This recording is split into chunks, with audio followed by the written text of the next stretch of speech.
मैं Tenali's YouTube channel पर आपका स्वागत है। और हम लोग जो है 3D कर रहे थे स्कूल लेवल की। उसमें हम लोग प्लेन पढ़ चुके थे, ठीक है। पॉइंट हम पढ़ चुके, उनको हम एकदम शॉर्ट एंड स्वीट जितने भी कॉन्सेप्ट वहां से बनते हैं सारे हमने समझे थे उसमें। तो अब हमारा जो नेक्स्ट रहेगा वो रहेगा रेखा, ठीक है। स्ट्रेट स्ट्रेट लाइन, ठीक है। स्ट्रेट लाइन हम कंटिन्यू करेंगे, ठीक है। तो रेखा की जो समीकरण होती है, यदि दो समतल, ध्यान से समझिएगा, एक समतल ये है, ठीक है, और एक दूसरा समतल ये है, ठीक है। इस समतल, इसको हम ए बोल देते हैं, इसको बी बोल देते हैं। दोनों समतल एक दूसरे को प्रतिच्छेद कर रहे हैं, ठीक है। तो जब दो समतल एक दूसरे को प्रतिच्छेद करते हैं तो उसी को से जो आकृति बनती है ये वाली, ये क्या कहलाती है? रेखा कहलाती। तो कहीं भी अगर आपको दो समतलों का प्रतिच्छेदन दिख जाए, जैसे कि समतल का समीकरण क्या होता है भाई? R vector N vector D, alright.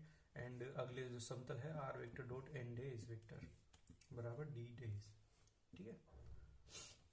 तो ये जो समतल अगर हमें कहीं पे दिख जाए, इस दो समतल लिखे हुए एक साथ, तो वो रेखा का ही समीकरण हमारे पास में होता है। अगर इसका हम कार्तीय रूप देखें तो क्या हो जाएगा? a1x b1y plus c1z plus d1 बराबर 0, a2x b2y plus c2z plus d2 बराबर 0। तो ये हमारे पास में क्या हो गया? ये रेखा का एक समीकरण हमारे पास में हो गया है, ठीक। तो यहां से हम, ये कौन सा पॉइंट हो गया भाई? पहला इसमें हमने क्या किया? रेखा को समझा, रेखा का समीकरण क्या होता है। पॉइंट नंबर 2 में हम देखते हैं कि एक इस तरह से ये एक रेखा है, ठीक है। इस पर बिंदु ए है। कौन सा बिंदु है भाई? ए। इसका स्थिर सदिश है ए वेक्टर, ठीक है। तो बिंदु ए से जाने वाली तथा एक अन्य रेखा बी वेक्टर, इसका इसको हम सदिश जो है बी वेक्टर है, ठीक है। क्या है? B vector.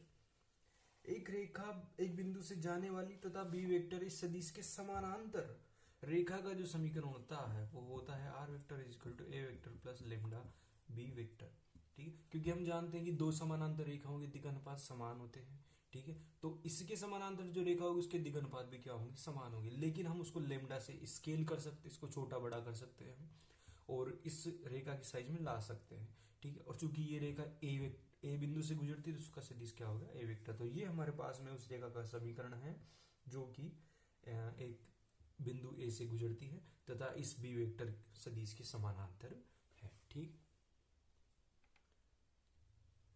पॉइंट नंबर 3 हम देखते हैं यहां पर कि ये एक अक्ष है, ठीक है। और ये वही जो 3D सिस्टम है ये है, इसमें ये एक रेखा है इस तरह से, ठीक है। इस बिंदु के निर्देशांक हैं x1 y1 z1, ठीक है। और इस बिंदु के निर्देशांक है x2 y2 एंड z2, ठीक है।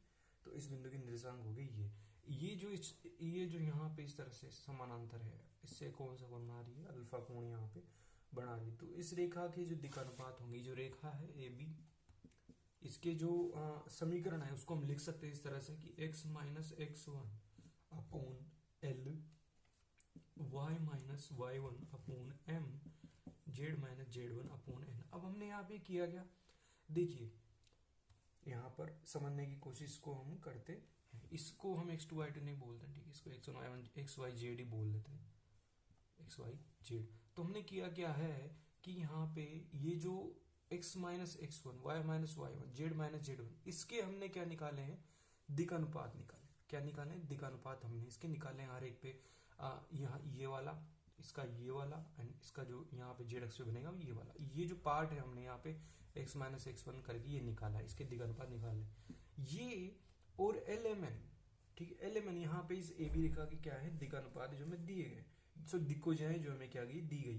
तो इन दोनों का जो अनुपात होगा वो क्या होगा? बराबर होगा हर केस के अंदर, ठीक है। हमने वहां पे प्लेन के अंदर ये चीज पढ़ी थी अच्छे से, ठीक है। तो ये रेखा का समीकरण हो गया। अगर मैं आपसे बोलूं कि एक्स अक्ष का समीकरण क्या होगा, फिर एक्स अक्ष का समीकरण क्या होगा अगर इसी से हम निकालना चाहें, ठीक है। तो देखो ये बिंदु तो क्या मान लिया हमने, 0 0 0 मान लिया, मूल बिंदु से गुजरने वाली रेखा हमने ले ली। ठीक है, तो ये 0 0 0 हमारा जो x1 y1 z1 है ना, ये 0 0 0 हो गया हमारे पास। ठीक है, इससे ये रेखा गुजरती है। ठीक है, तो एक्स अक्ष की दिक्कोजय क्या होती है, 1 0 0। तो एक्स अक्ष का समीकरण क्या हो जाएगा फिर, x minus 0/1, y minus 0/0, z minus 0/0। बात समझ में आई? तो ये क्या हो गया हमारा एक्स अक्ष में। इसे y का निकालेंगे, तो क्या हो जाएगा, यहाँ 1 आ जाएगा, क्योंकि y अक्ष की दिक्कोजय क्या होती है, 0 1 0।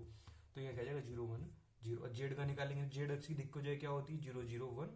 तो क्या आ जाएगा यहाँ पे 0 0 और यहाँ पे आ जाएगा। बात समझ में आ गई होगी आपको। तो ये कार्तीय रूप होता है रेखा का।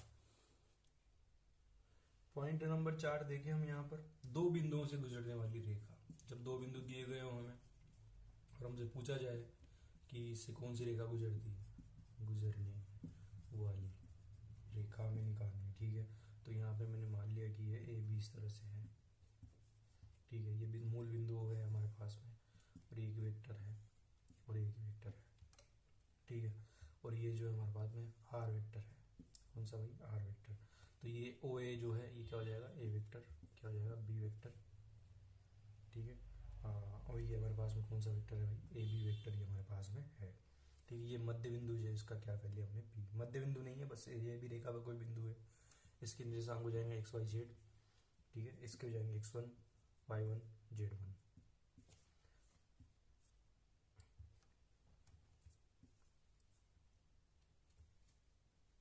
ये y हो गया और ये z हो गया। ठीक है, उसके जाएंगे x2 y2 एंड z2।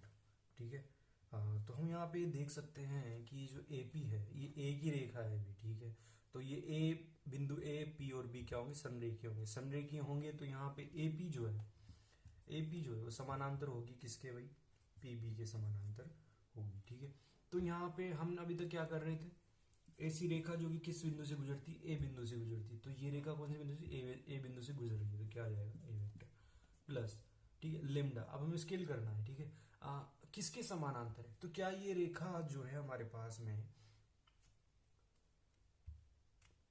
इसके समानांतर नहीं होगी क्या, ये जो रेखा है हमारे पास में, यह अगर हम बी में से ए को घटा दे, इस ए बी के समानांतर नहीं होगी क्या। तो ए बी को किस तरह से लिखेंगे हम, ए बी को लिख सकते हैं हम B vector minus A vector लिख सकते हैं। इसका सदिश बी का सदिश क्या है, बी वेक्टर। ए का क्या, ए का क्या है, ए वेक्टर। तो B vector minus A vector. तो यहाँ पे क्या आ जाएगा, B vector minus A vector. ये किसका समीकरण है, ये दो बिंदुओं से गुजरने वाली रेखा का सदिश रूप ये इस तरह से होता है। अगर इसको ही हम कार्य रूप में लिखना चाहे तो कैसे लिखेंगे, हम लिखेंगे भाई दिशानुपात x माइनस x1।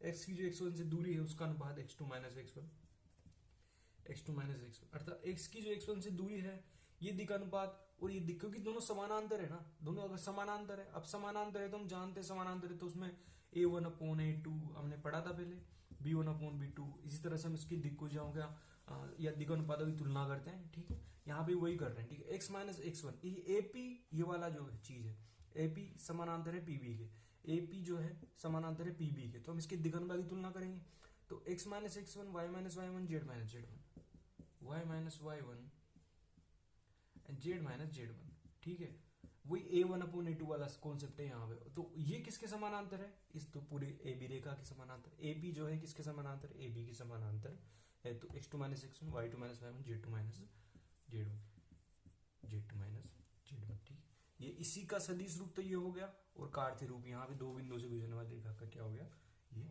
हो गया हमारे पास। बात समझ में आ गई होगी आपको यहाँ पे। तो अगला जो कॉन्सेप्ट है वो है दो रेखाओं के मध्य कोण ज्ञात करना। अब देखो भाई वहां पे हमने ये बात तो प्लेन में भी पढ़ी थी, प्लेन में हमने अभिलंबों से कोण निकाला था। ठीक है, क्योंकि वो जो अभिलंब थे उनके मध्य हमने कोण प्लेन में निकाला था। तो यहाँ पर जो है हम जानते हैं कि ये जो रेखा है, ओ बोल लो इसको, ए बोल लो इसको, बी बोल लो। ठीक है, यहाँ पे प्रतिच्छेद करती है बिंदुओं पर। तो ओ ए तथा ओ बी, अब ये ओ है जो है ये किसके समानांतर है, यहाँ पे बी के समानांतर है। और ये ओ बी है किसके समानांतर है, बी डेश के समानांतर। इसकी परिभाषा हमने देखी थी अभी।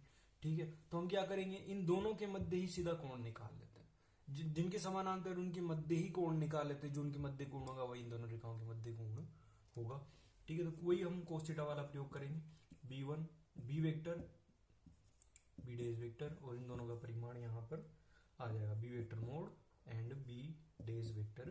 तो इसी से हम क्या निकाल सकते हैं, सीधा सीधा रेखाओं के मध्य कोण निकाल। यहाँ से वही दो कंडीशन बनती है, अगर लंबवत हो, यदि दोनों रेखाएं लंबवत होंगी तो वही डॉट प्रोडक्ट जीरो होता है, ठीक है। तो बी और बी डेज जो है ये दोनों क्या होगा, जीरो होगा। और समानांतर हुई, अगर समानांतर हुई दोनों रेखाएं, तो हम जानते हैं वही जो दिक्कनुपातिक तुलना करते आए ना, जैसे b1/b2 लाइक a1/a2, उस तरह से हम इसको निकाल सकते हैं। कॉन्सेप्ट नंबर 6 हमारे पास में वही कोण निकालना है, लेकिन अब रेखा होगा वहां पे सदिश रूप ना दिया गया हो मान लो, ठीक है, हमें कार्तीय रूप दे दिया जाए, तब हम क्या करेंगे। तो वही रेखा इस तरह से दी गई होगी आपको, कोई दो रेखाएं,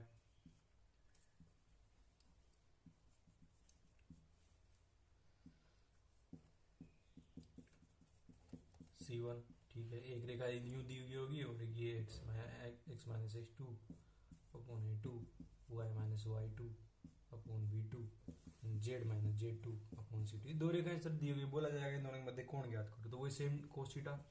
हमें काम किससे है यहाँ पे, हमें इन दोनों से काम है, ठीक है। ये जो है यही वो दोनों सदिश है, बी वेक्टर ये बी वेक्टर है और ये बी डेज वेक्टर है, ठीक। इन दोनों से हमें काम है, डॉट प्रोडक्ट करवाएंगे तो क्या हो जाएगा, a1 a2 plus b1 b2 plus c1 c2 upon इनका परिमाण, पहले का परिमाण क्या आ जाएगा, a1 square b1 square c1 square, दूसरे का क्या आ जाएगा, a2 square b2 square c2 square.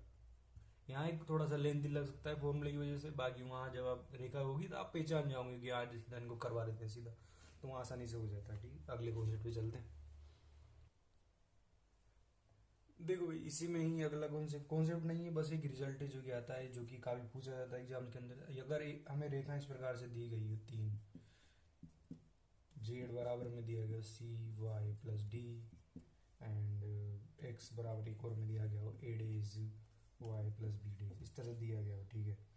और यहाँ पे मैं वो लगा देता हूँ, ठीक है, ये दोनों, और जेड बराबर c dash y plus d dash, ये दोनों रेखाएं, हमसे बोला गया ये दोनों रेखाएं आपस में लंबवत है, ठीक है। क्या है, आपस में लंबवत है। ये समतल का समीकरण है, आप समझ गए होंगे। ये एक समतल है, ये एक समतल है, ये एक रेखा होगी, ये एक समतल है, ये एक समतल है, ये एक रेखा होगी। हमने स्टार्टिंग में देखा था क्या होता है। इन दोनों, हमसे बोला गया दोनों रेखाएं जो एक दूसरे के क्या है, लंबवत है, ठीक है।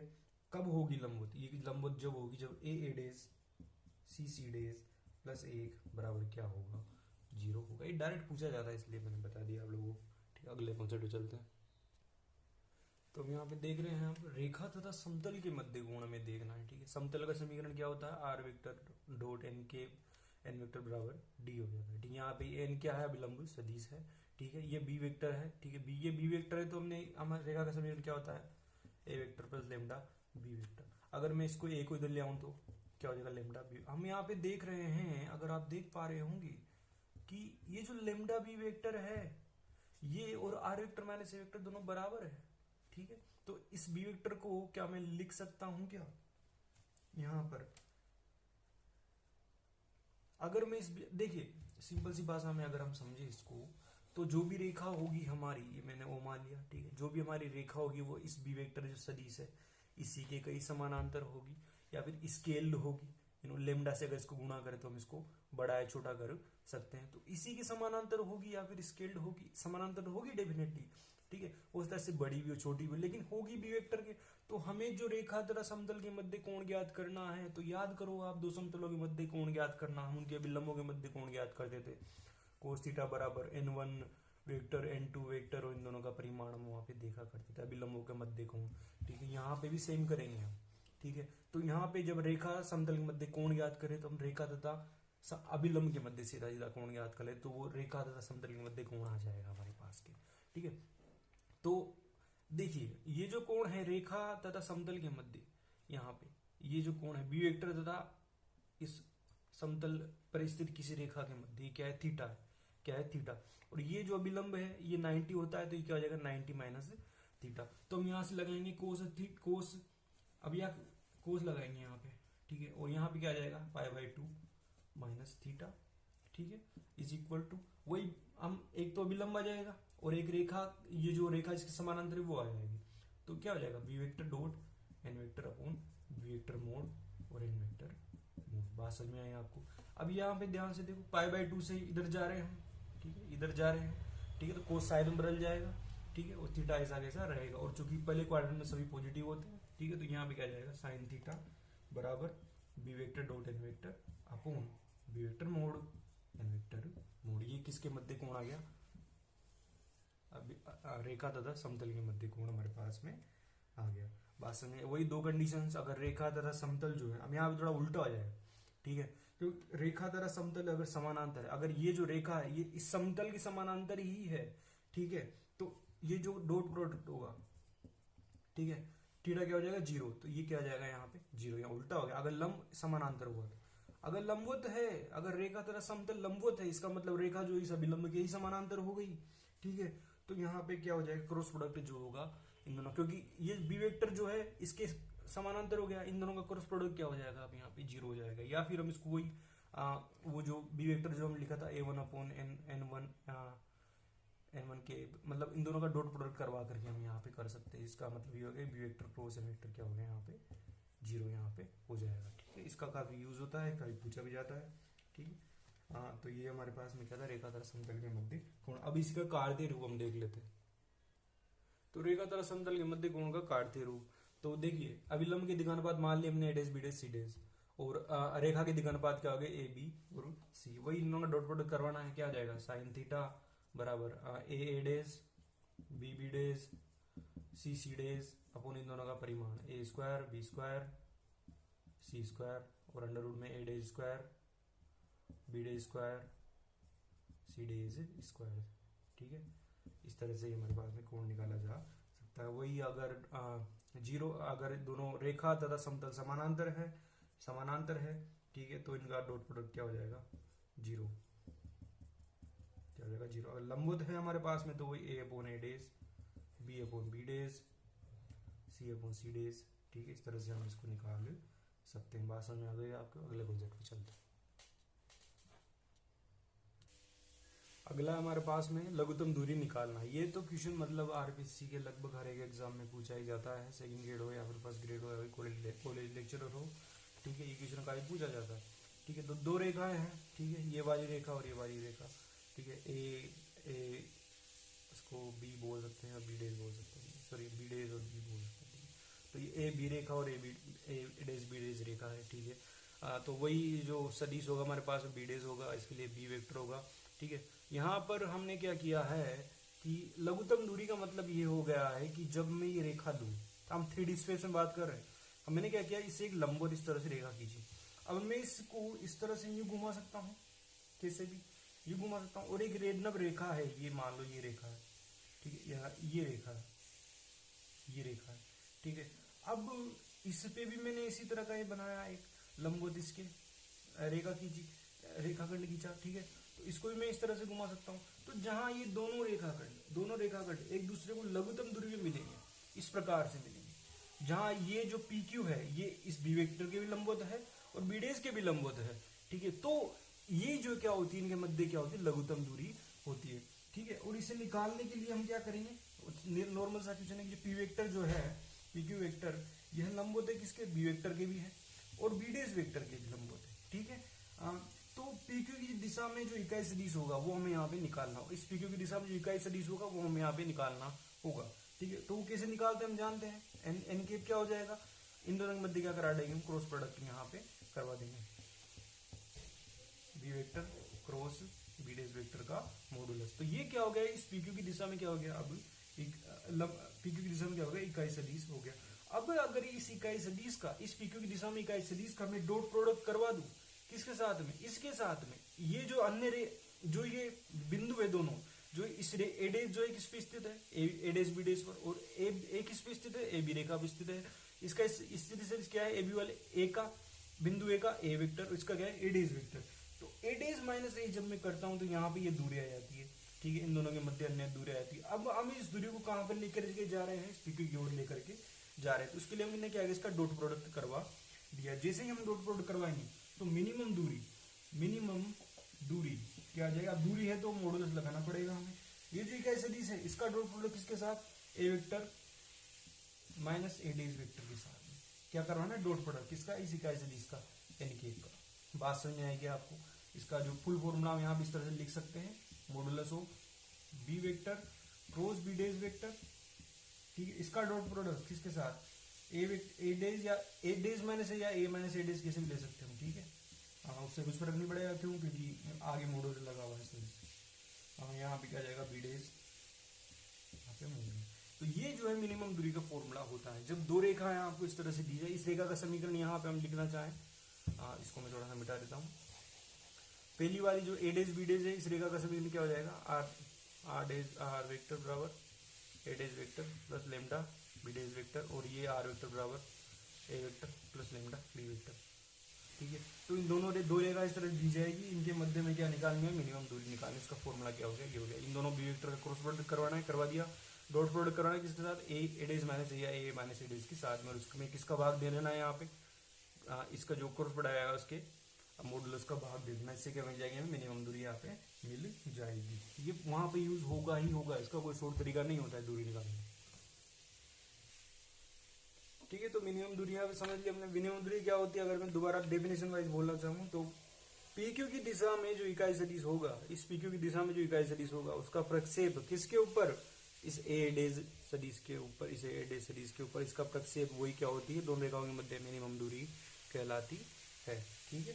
और अगर हम बात करें यहाँ पर वही कंडीशन बन जाएगी यहाँ से, अगर दो रेखा समानांतर हुई, अगर समानांतर हुई तो दोनों समानांतर हुई तो यहाँ से ये जो है हमारे पास में B vector cross B dash vector dot product इसका किसके साथ में, A dash minus A vector के साथ में क्या हो जाएगा, जीरो हो जाएगा, ठीक है। समानांतर हुई तो क्या हो जाएगा भाई,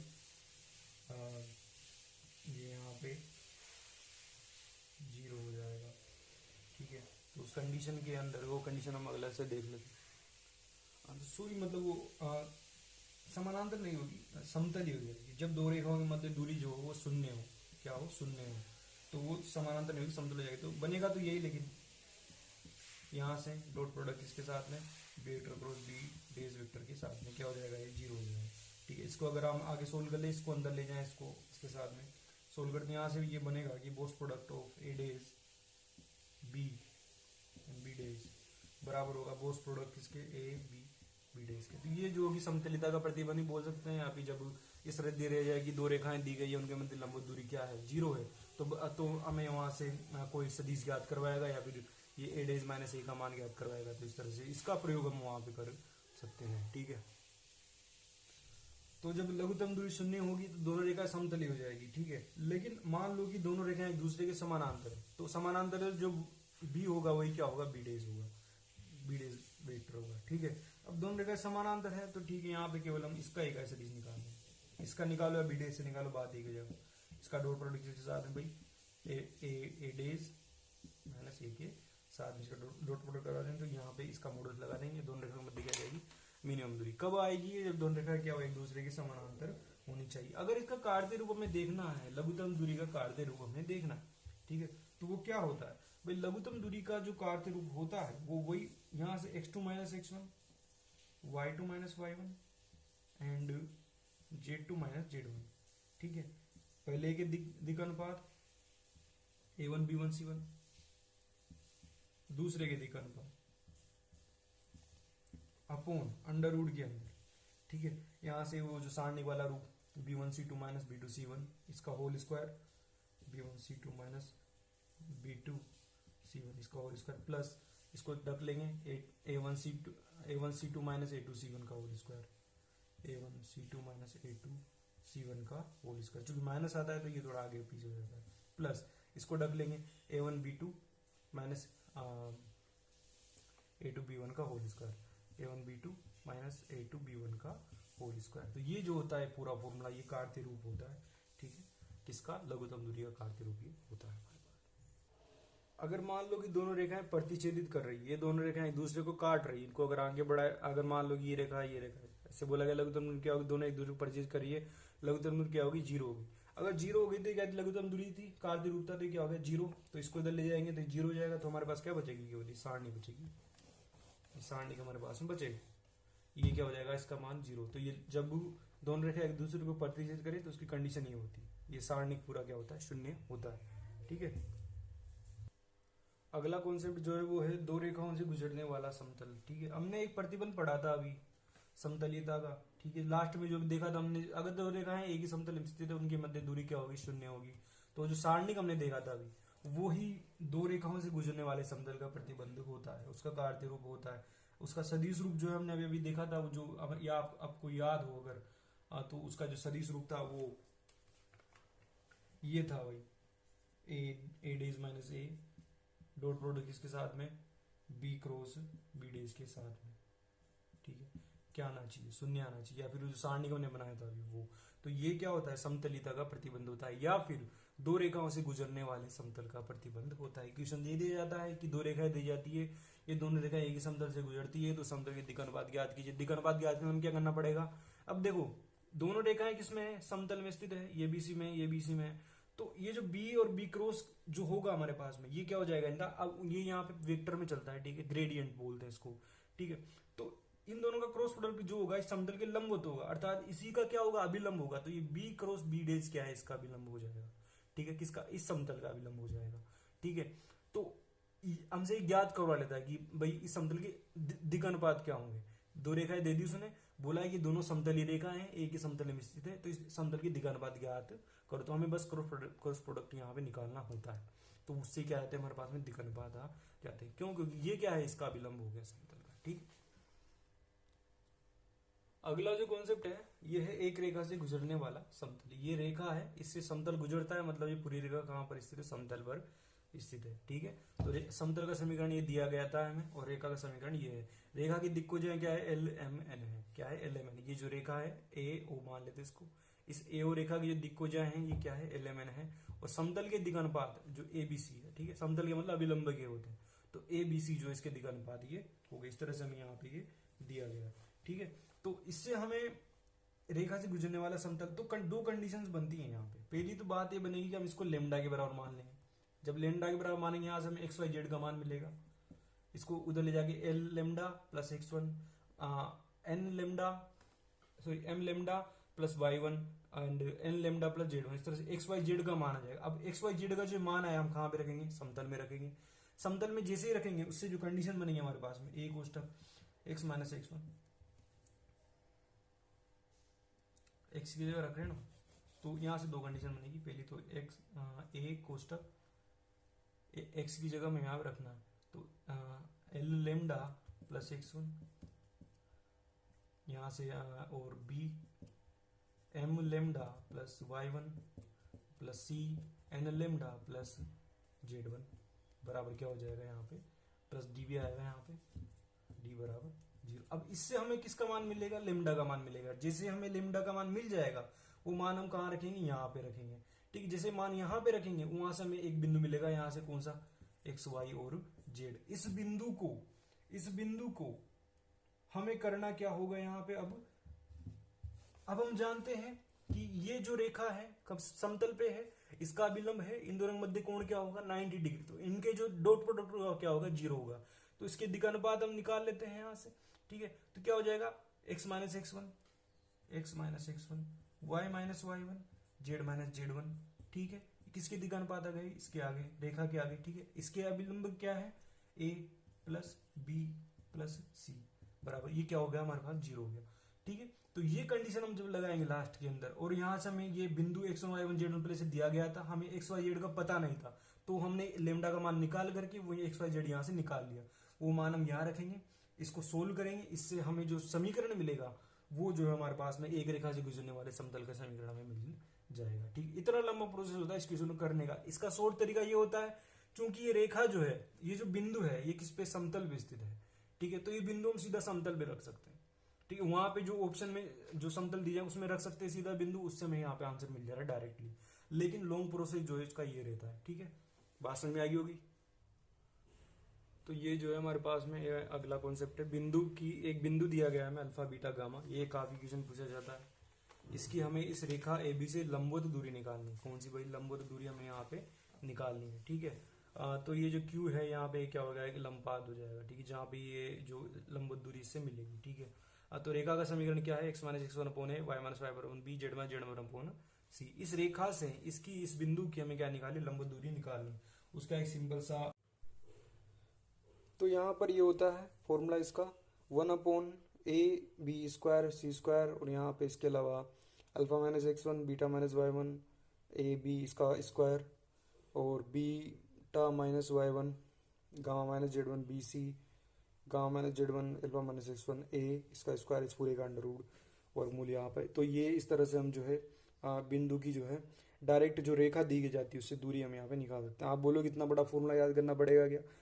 तो एग्जाम के हिसाब से हाँ, अदरवाइज का प्रोसेस थोड़ा 3-4 स्टेप का होता है, टाइम दोनों में सेम ही लगेगा, तो फॉर्मूला याद कर ले तो बेटर है। अदरवाइज का जो प्रोसेस है वो हम पहले जो है इसके पहले जो हमने मिनिमम दूरी निकाली थी, या फिर वहाँ पे हम इसका प्रोसेस पूरा देख चुके हैं किस तरह से निकालना है, या फिर जो हमने अभी अभी जो वो रेखा समतल में स्थित होती है वो वाला कॉन्सेप्ट हम लगाया था, वहाँ पे इसका प्रोसेस हम देख चुके हैं। Thank you so much watching.